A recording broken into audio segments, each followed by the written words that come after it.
Hello, children. It's Grandma Carla with more of Freddy and the Perilous Adventure.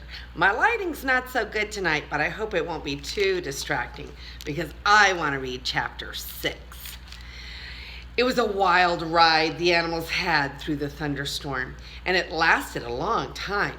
For of course they went along with it. When you're on the ground, a storm will come up on one part of the sky and drive pouring and roaring above you, and then go rumbling off over the hills in another part of the sky. But when you're in a balloon, you drive right along with it. It seemed to Freddy as if there were a dozen thunderstorms, and that the balloon would be carried like a football by one of them for a while, and then passed to another, and then another. It lurched and it swung dizzily, with ominous creaks and crackings that could be heard plainly above the hiss and the rattle of the wind and rain. Freddy expected any minute to have the whole thing torn to pieces around them. But at last, the storm blew itself out. The thunder stopped rolling and the rain slackened and the motion of the basket grew quieter. Fortunately, the ponchos had kept them dry. Freddy crawled out to look around, but although the sky was clearing, the sun had set and it was too dark to see much. He got some sandwiches from the hamper and he and Alice ate their supper. Emma had a sick headache from the motion and didn't want any. Then he opened the oiled paper envelope to see if the Webbs were all right. My, what a trip, said Mr. Webb. Mother's quite done up. I think perhaps now things have quieted down, we'll stay right here and try to get some sleep. I think we all need sleep, said Freddy, and as the ducks agreed with him, they curled up again under the blankets in the bottom of the basket.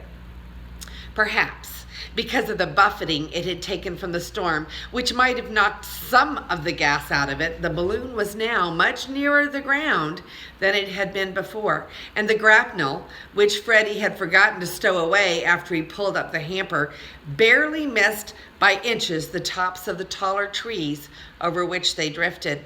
Indeed, once or twice during the night, it caught for a second and then pulled free again, and at those times the sharp jerk of the basket woke Freddy up. But he was too sleepy to get up and investigate, and after waiting a minute to see if anything else happened, he dropped off again. But a little before daylight, a sharp jerk woke him up again, and this time it was followed by a series of tugs that tipped the basket and sent him and the two ducks and the hamper and Mr. Gulcher's box of canned goods into a heap in one corner. At first, when he got out, he couldn't see much, partly because the sun was not yet up, and partly because in the struggle of getting out of the blankets, Alice had stepped in his eye. But it was getting lighter all the time, and pretty soon he made out that the grapnel had caught under the eaves of a house and was holding them anchored there, only a few feet above the roof. There was something familiar about that house and about the barn and the yard and the gate. Have either of you girls ever seen this place before? He asked as the ducks hopped up beside him. He always called them girls when he thought of it because it both pleased and flustered them a little.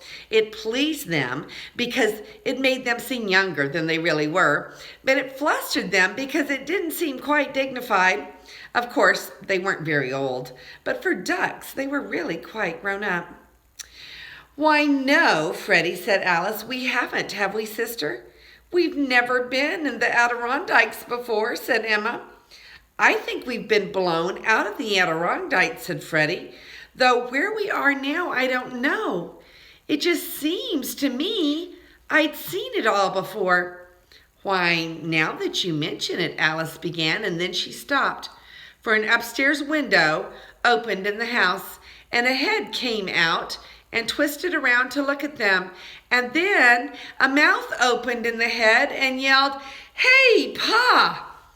"Down," whispered Freddy. "Keep out of sight." "Oh, I know where we are now, all right." "So do I," said Alice, "and I don't like it, Freddy." Indeed, there was a very good reason for them not to like it. On their famous trip to Florida, they had had some trouble, as you may remember, with a man with a black mustache and a dirty-faced boy. On the way back home, Charles and Henrietta had been captured by these two and would have been eaten for Sunday dinner if the other animals had not succeeded in rescuing them. And now the face that was looking at them. "Are you sure that's the same boy, sister?" Emma asked. "Well, I'm sure it's the same dirt," said Alice. "There's the same black smudge on his left cheek. Why, he can't have washed his face in 5 years." "Disgraceful," said Emma.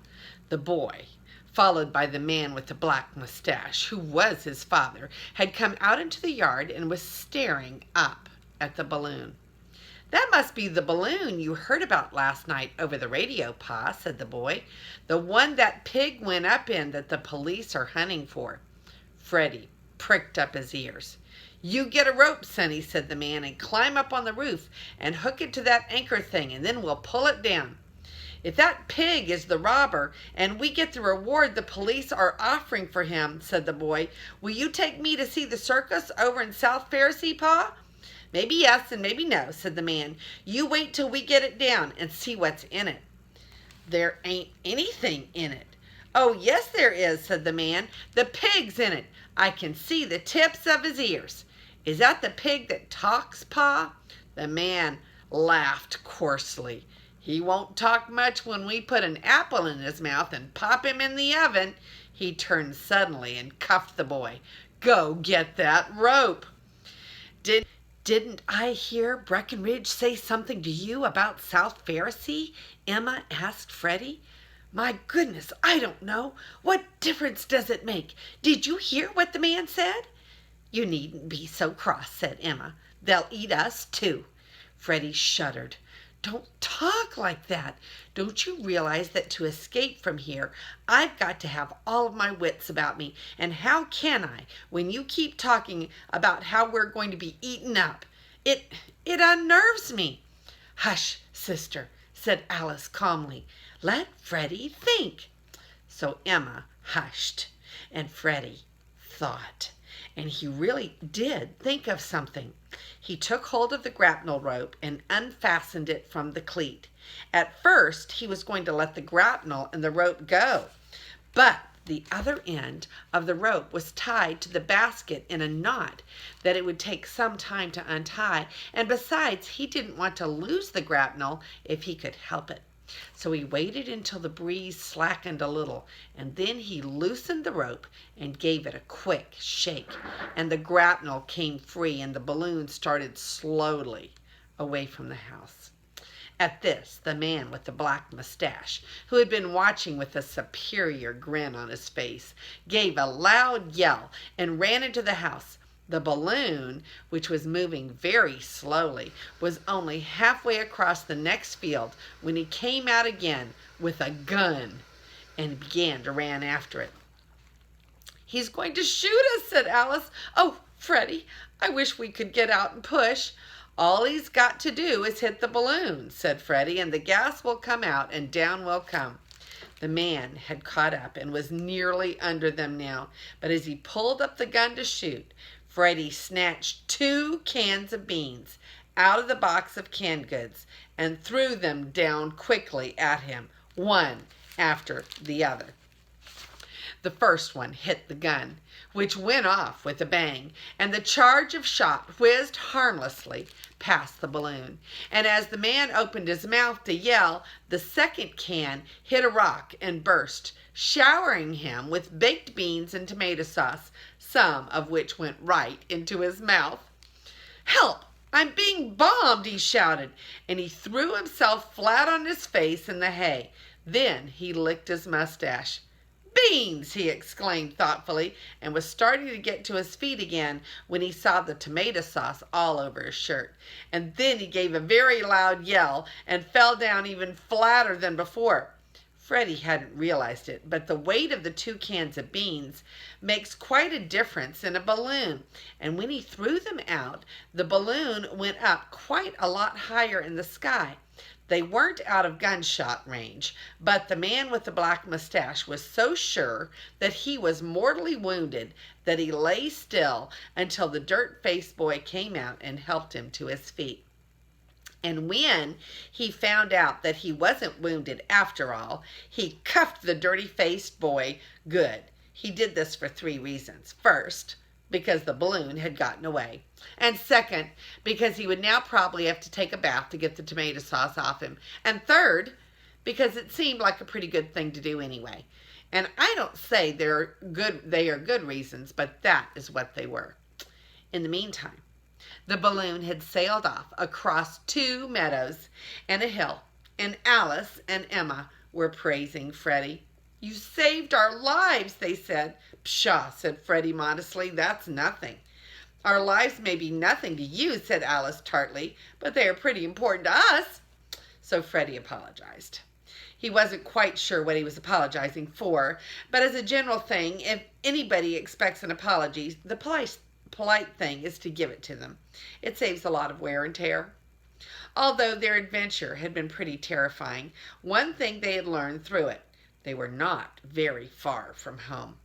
"The storm must have blown us back toward Cinderborough," said Freddy. "If we could get down now, we could be home by supper time. What do you say?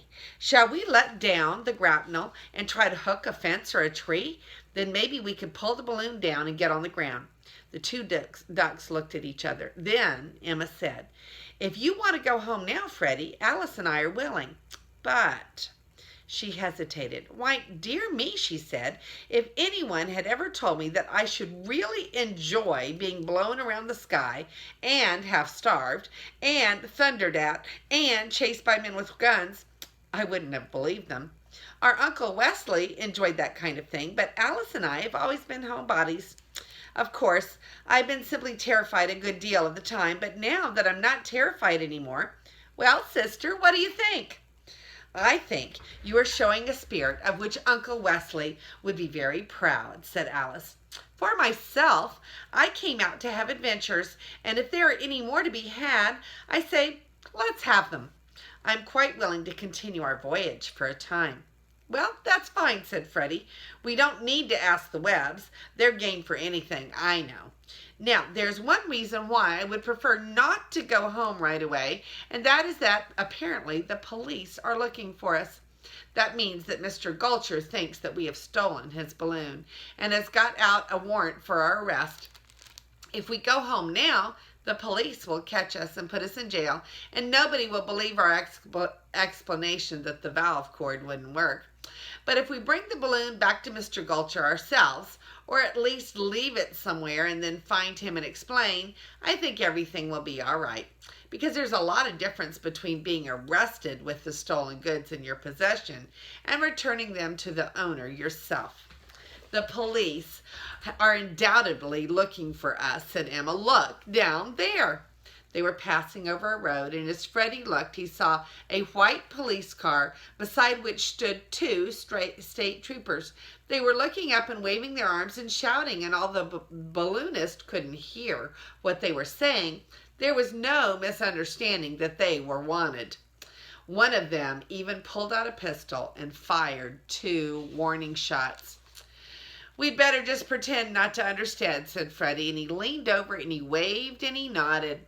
The troopers shook their fist in motion, but Freddy pretended to misunderstand, and he continued to wave and even blow kisses until the balloon had drifted over the next hill. "I'm afraid that you've made them very angry," said Emma. "Well," said Freddy, "they can't prove I knew that they wanted what they wanted. My goodness, lots of people waved to us." "They don't shoot pistols," said Alice. "They probably would if they had them," said Freddy. "And now, let me see. That road down there runs west into Cinderborough, and then northwest to the farm. The wind is taking us a little to the north of that, into the hills above Cinderborough. So let me tell you what I plan to do and see if it meets your approval." That is the end of chapter 6, and let's look at the pictures here.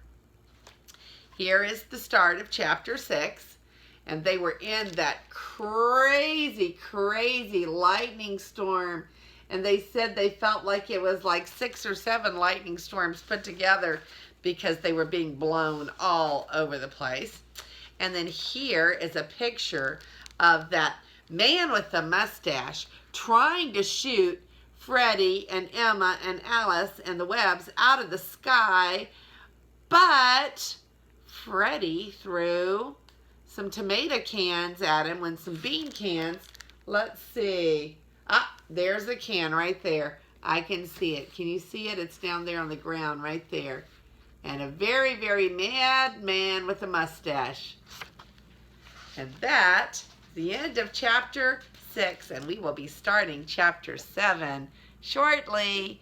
This is Grandma Carla, and I love you.